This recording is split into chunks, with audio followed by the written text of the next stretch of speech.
Assalamualaikum warahmatullahi wabarakatuh. Hello everyone. How are you today? I hope you are doing well and stay healthy. In today's lesson, I want to share to you all about ESP and linguistic.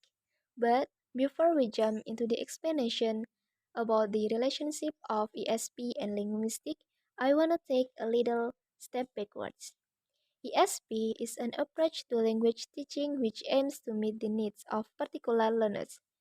This means in practice that much of the work done by ESP teachers is concerned with designing appropriate courses for various groups of learners. Although course design plays a relatively minor part in the life of the general English teacher, courses here usually being determined either by tradition, choice of textbook for the ESP teacher. So, course design is often a substantial and important part of the workload. Designing a course is fundamentally a matter of asking questions in order to provide a reasoned basis for the subsequent process of syllabus design, materials writing, classroom teaching, and evaluation. So, as a teacher, we need to ask a very wide range of questions. It can be general and specific, or theoretical and practical question. So, we need to know some of the question. The first, why does the student need to learn? Second, who is going to be involved in the process? This will need to cover not just the student, but all the people who may have some effect on the process, like teachers, sponsor, etc. Third, where is the learning to take place? What potential does the place provide? Fourth, when is the learning to take place? How much time is available? Fifth, what does the student need to learn? What aspect of language will be needed and how will they be described? Sixth, how will the learning be achieved? What learning theory will underlie the course and what kind of methodology will be employed? So why I talk a bit about course design in ESP because before we have to determine what kind of design we have to make, we should know this process of making course design. So today we want to talk about ways of describing language. Because before making course design, we have to determine what language description, how learning theories, and who, why, where, when, or need analysis of the students.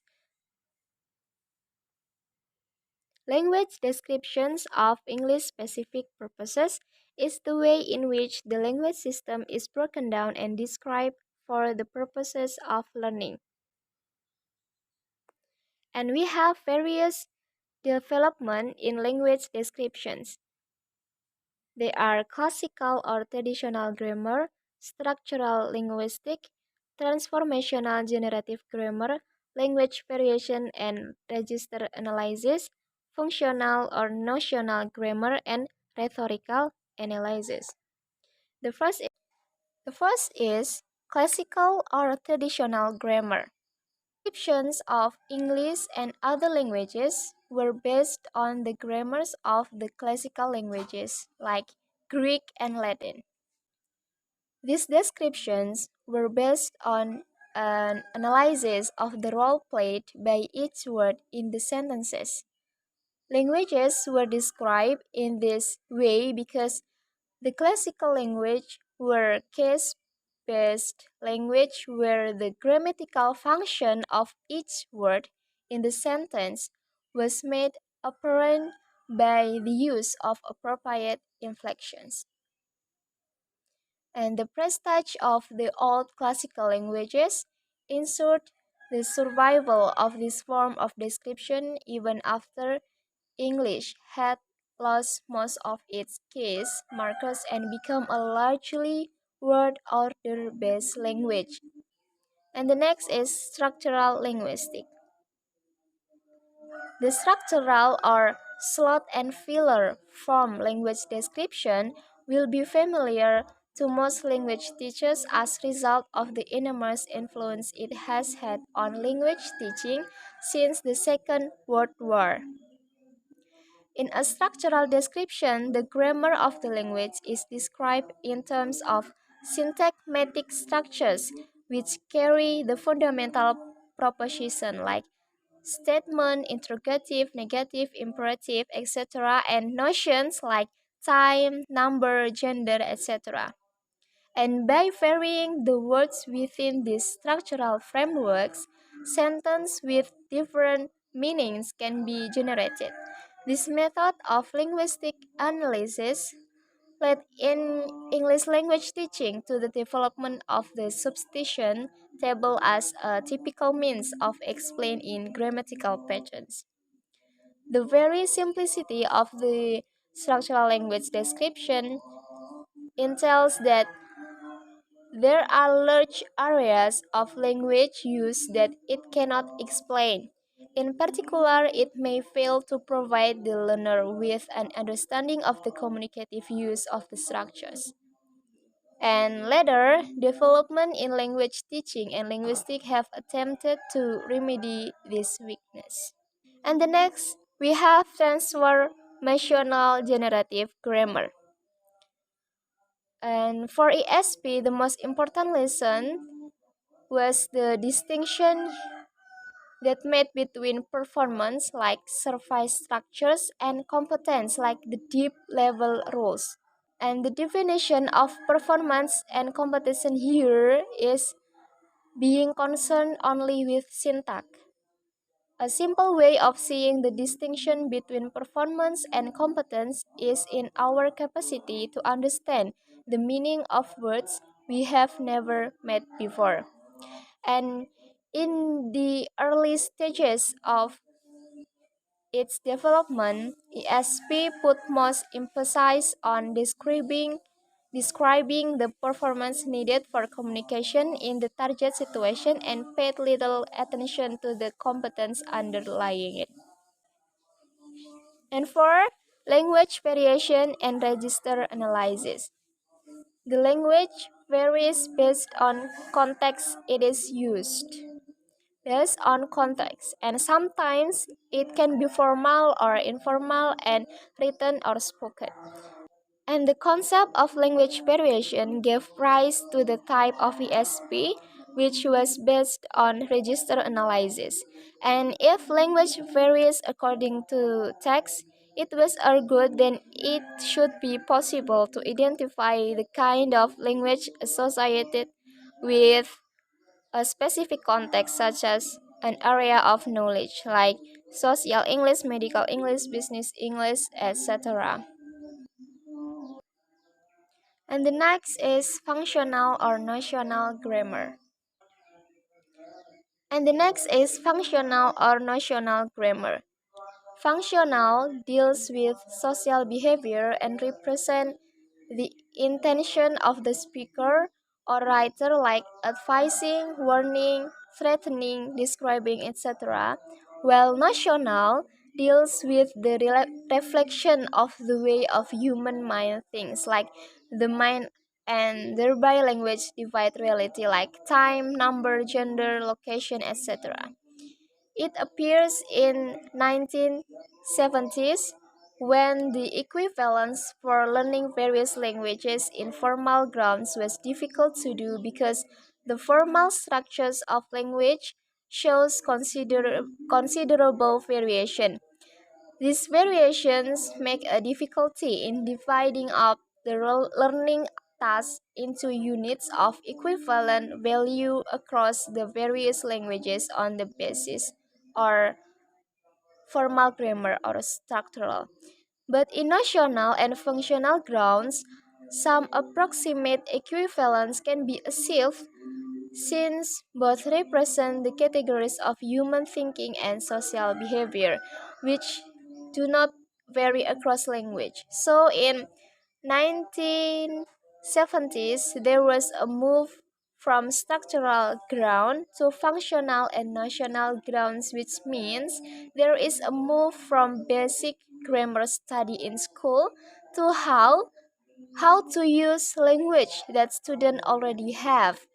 This influences the development of ESP. Number 6, discourse analysis or rhetorical analysis.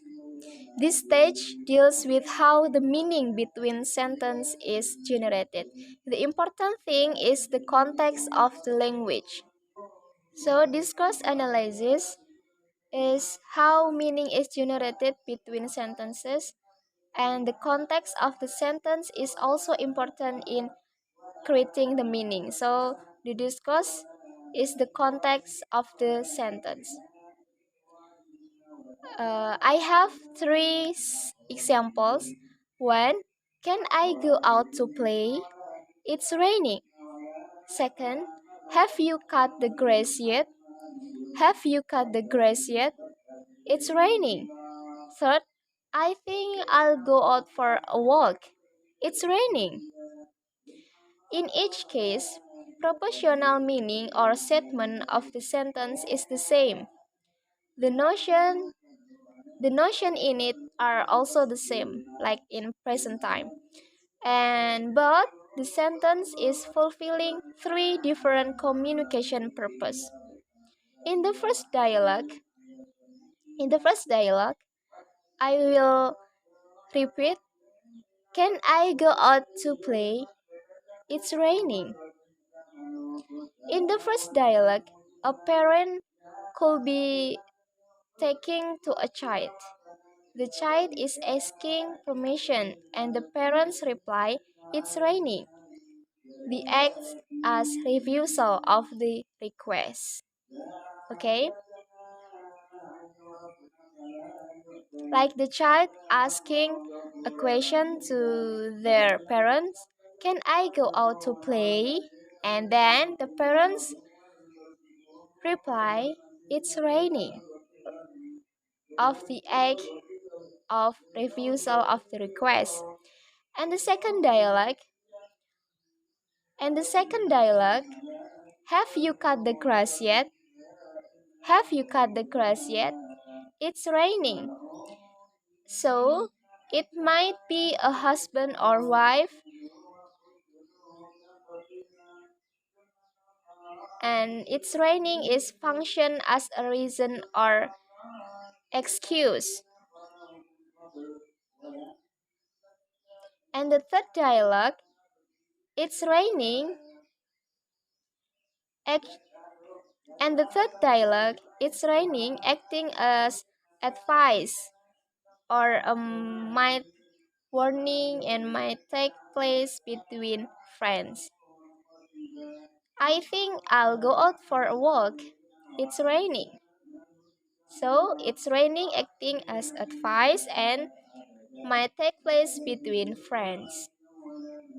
The meaning of the sentences change with the different contexts brought by two factors: sociolinguistic factors and maybe the relative positions. First, sociolinguistic factors. Who is speaking to whom and why? The meaning changes according to the relationship between the participants in the dialogue and according to their reason for speaking. And second, by the relative position of the utterance, it precedes or follows. It may be called the discoursal meaning. Okay, we have looked and learned in this lesson that at the ways in which language can be and has been or described, there are three lessons to be learned from this